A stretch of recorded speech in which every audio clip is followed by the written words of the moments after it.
We've just been told we have on the phone President Jimmy Carter.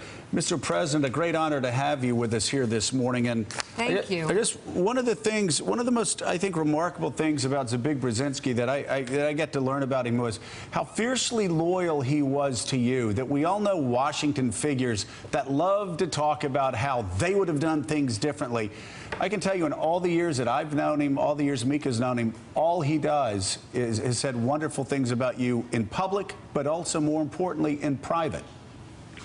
Well, the feeling was mutual. I think I've often said that of all the people that served me in government, there was no one more loyal to me than Brzezinski was. Even when he disagreed with me, he kind of stayed quiet, you know, which was often. And that was when we were in the White House together and also afterwards. So he was a great public servant and one of the best I've ever known. And he was also innovative and full of humor. We started out the morning at 8 o'clock every morning for 4 years. And it was a pleasure to be looking forward to meeting with Brzezinski and learning what he thought and also getting his wonderful ideas. And now let's talk about the other side of him. He could be a real pain at times, couldn't he? No. Well, he was a pain to other people. He never was a pain to me, as a matter of fact. Well, although he often disagreed with me, sometimes even within our own staff meetings. And but that was part of the value that he brought to me and also to the country. so I thank you so much for joining us this morning. I had the honor of spending time with you in the White House and at Camp David, playing with your daughter Amy, and I watched you and my father interact. What are some of your fondest memories of time with my father? Well, he would always start out the day with a joke or some funny thing that happened in the White House, and he would have maybe 10 new ideas every morning, and about 2 or 3 of them would be acceptable to pursue. Quite often in the State Department, they would disagree with the one I chose, but Zbig never did, and I enjoyed playing tennis with him, jogging with him. And in fact, there was nobody in the White House with whom I felt more at home and friendly than Zbig. So we had an intense and close personal friendship for the 4 years, and he was the originator of some of the best ideas I had. Yeah. No one ever suggested to me that we have a peace talks between Israel and Egypt, except Zbig. And so, but he thought it was a good idea, even though the public never thought about it, nor any of the people who were very interested in the Middle East. So Zbig was always in the forefront of new ideas and good ideas. He was also extremely effective when I sent him on foreign trips. And he always got a lot of criticism from the Washington Post and other news media when he, went on a trip for me over the opposition of the State Department, of course, and others. But one of the times when we wanted to normalize diplomatic relations with China, when I sent the Secretary of State over, it was kind of a complete flop as far as the trip was concerned. So I decided to send Zbig over. And he had an instant friendship with Deng Xiaoping and the Chinese leaders, and I think that broke the ice to bring about the normalization of relations with China. And as a matter of fact, I think you mentioned earlier, Mika, that when Deng Xiaoping came to the United States, he spent the first night eating supper with you and Zbig and your family in your own home. That was an incredible memory, for sure. And I was just looking at that incredible, the story of the chess match between my father and Menachem Begin at Camp David, which I was actually there, if you can believe it, trying not to get in the way, not doing well at that. And you mentioned tennis, Mr. President. Yes. Did he cheat at tennis ever? Well, usually I prevail, and Zbig used to get angry with me sometimes when I would call a foot fault on him. We played singles with against each other, both around the White House. We had a nice court there, and also up at Camp David. So we not only played tennis, but we also jogged and rode bikes together and things like that. But it was a very intense and natural personal friendship. Willie Geist. Mr. President, it's Willie Geist. An honor to have you on this morning. I would ask you this in the context of all we've been talking about with the current White House, and that is this. What was the value to you of having someone as smart and opinionated as Dr. Brzezinski to be able to walk into your office every day and perhaps tell you some uncomfortable truths or tell you something that maybe you thought to be right was actually wrong? How did you see that? It's extremely valuable to me, and quite often the news media didn't give us big credit for being so positive.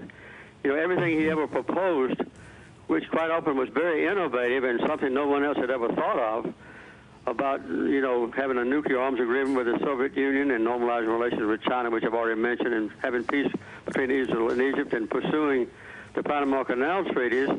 It was very good to have somebody that I knew would always tell me the truth, always say what he thought, even if it disagreed with what I thought, and pursue his objective as long as he could. Once I made a decision, though, even if it was something with which Zbig disagreed, he went along with it and supported my opinion, you know, wholeheartedly.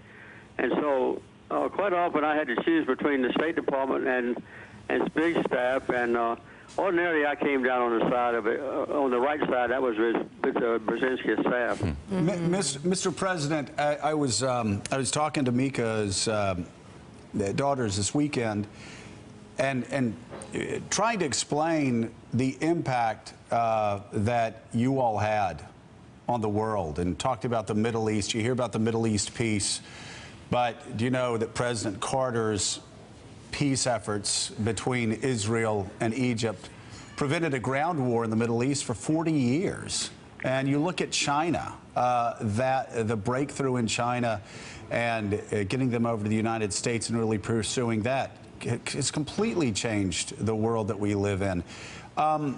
Even now, is it, with a hindsight of 40, 50 years, what are your thoughts on your enduring achievements and the great impact that it's had on this world? I would say there were four things that really troubled us when I went into the White House, and Brzezinski and I, you know, had an intimate conversation about them. One was the long-lasting war between Egypt and Israel. They had three major conflicts for 25 years before we got there.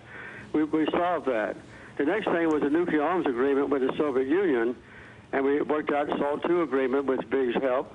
Also, the next thing was that we had had 35 years of alienation between us and what's going to be the leading economic powerhouse in the world, and that was China. And the third thing was a very serious challenge to our human rights policy, and that was a way we treated the Panamanians on the Panama Canal Treaty. So we solved all four of those things with Zbig's intense input. All right. President Jimmy Carter, thank you so much for being on the show this morning and helping remember my father. No one better. Thank you, Mick. It's a pleasure to talk to you personally. I talked to Ian, your brother, night before last, and also to Mushka, your mother. In fact, the whole family was just intense friends with the Carter family, and it's been one of the most valuable things in my life, the relationship that I enjoy with Dr. Brzezinski. And I think one of the best things that ever happened to the United States of America was having him in the forefront of shaping our foreign policy. And the books he wrote and his interviews on television in times of crisis were always positive and sound and good judgment. He had the best, he was the most brilliant person that I have ever known. He was completely dedicated to serving the United States of America and very loyal to me personally. So he was a great friend, and you can be truly proud of him. I am. Thank you so much. Thank you. Very generous. Bye-bye. Bye-bye. And on our website, we're posting information on the charities my dad would have wanted people to support, including the Carter Center. We'll have more in the next day or two on service. That was where remarkable. It's be. That was a remarkable what interview. President Carter said, just remarkable. And Frank, I want to underline something that it was one of my greatest impressions and one of the reasons why I respected Dr. Brzezinski so much over the past decade, after we got past a stunningly superficial remark. There was that. Was because we've all been around. We've all talked to secretaries of states and to national security advisors, and you name it, government officials. They get out of power. They're sitting around. They're behind closed doors, and there's always a little punch at the person they served. And well, that didn't work, and that didn't work because of this, and that didn't work because of that. Dr. Brzezinski, in the 10, 12 years that I knew him, in private, when it was just Dr. Brzezinski and myself, and I was trying to figure out How did you feel about this? When the tragedy in the desert in 1980, whose fault? I heard it was an interagency fault. He said, no, it was my fault. I said, was that the low point of your service? He said, no, that was the low point of my life.